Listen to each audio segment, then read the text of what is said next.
Hello everyone, and welcome back to our channel, your go-to destination for detailed South African political news and analysis. If you're new here, please take a moment to like, subscribe, and hit the notification bell so you never miss an update on the issues that affect us all. Today, we're diving deep into a hot-button issue that's been causing quite a stir across the country, the recent fuel levy increase and the fierce response it has sparked from the economic freedom fighters, or EFF. This is not just about fuel prices going up. It's about how taxation is done in South Africa, who holds the power to decide, and whether our democratic processes are being respected or undermined. Earlier this week, the government implemented a fuel levy increase, 16 cents per litre for petrol and 15 cents per litre for diesel. This adjustment was announced by Finance Minister Enoch Godongwana and is part of the government's efforts to protect its revenue in a tough economic climate. The levy had been frozen since 2021, but rising inflation and decreasing revenue forced the government to act. The EFF, however, sees this differently. They argue that the fuel levy increase was imposed unlawfully. Their position is that any new tax or increase in taxation must go through Parliament as a money bill, in line with Section 77 of our Constitution. This means elected representatives should debate and approve such changes, ensuring transparency and democratic oversight. Instead, the government used the Customs and Excise Act to implement the levy increase. The EFF took urgent legal action to stop this move, insisting that bypassing Parliament is unconstitutional and sets a dangerous precedent: taxation without proper representation. The Western Cape High Court, however, ruled against the EFF. The court agreed with Finance Minister Godongwana that the fuel levy is not a new tax but a regulatory adjustment allowed under existing legislation, which does not require a money bill.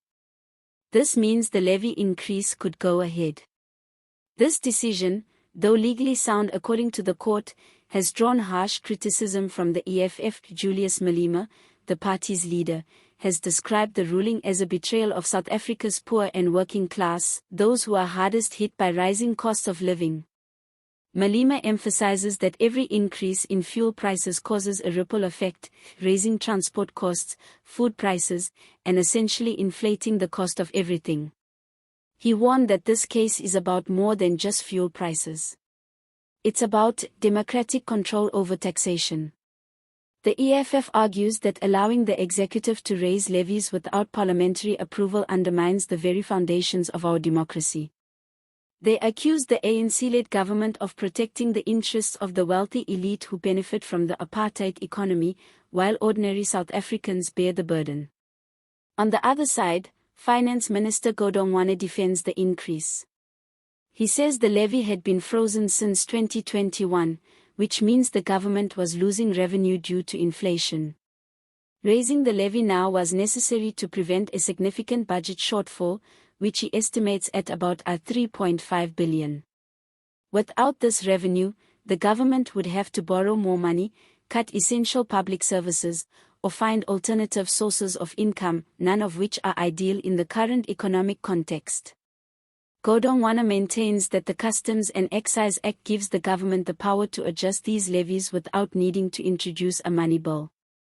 This legislative framework has been in place for years and allows the executive to respond quickly to changing economic circumstances. But this legal justification raises broader questions about accountability and the role of Parliament.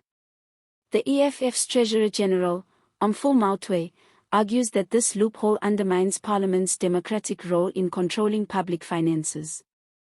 She says the EFF will push to amend the Customs and Excise Act and the Money Bills Amendment Procedure and Related Matters Act to ensure future tax increases require parliamentary approval. Legal experts are divided on the issue. Constitutional law professor Pierre de Vos has pointed out that the court didn't make a final ruling on whether the government's use of the Customs and Excise Act in this way is fully constitutional. This leaves room for future legal challenges and debate on the limits of executive power over taxation. What's clear is that this case exposes a tension between efficiency in government revenue collection and the need for democratic oversight. While the executive's ability to adjust levies quickly is important in times of economic pressure, bypassing Parliament risks weakening the public's trust in government accountability. For everyday South Africans, the fuel levy increase is no small matter. It means higher costs at the pump and increased prices on everything that relies on transportation, which is nearly everything we buy. This adds to the financial squeeze on households already struggling with high unemployment, inflation, and poverty. Malema has made it clear that the EFF will continue to fight this issue on all fronts, legally, politically, and in public debate. The party is preparing to take legislative action and explore further court challenges to prevent what they call taxation without representation. This struggle over the fuel levy is part of a larger political battle in South Africa, a battle over economic justice, transparency, and who really controls the levers of power in our democracy. It highlights how taxation is not just a technical matter of finance but a question of political rights and fairness. As this story unfolds, it's important to keep watching Parliament, the courts, and political developments closely. Will the government amend the laws to increase parliamentary oversight? Will the EFF succeed in its efforts to close the loopholes? And most importantly, how will these decisions impact the everyday lives of South Africans who are already carrying the heaviest burdens? We want to hear what you think. Do you believe the fuel levy increase was justified? Should Parliament have the final say on all taxation matters? Let us know in the comments below. If you found this video insightful, please give it a thumbs up, subscribe to our channel, and click the notification bell to stay informed on all our political news and analyses.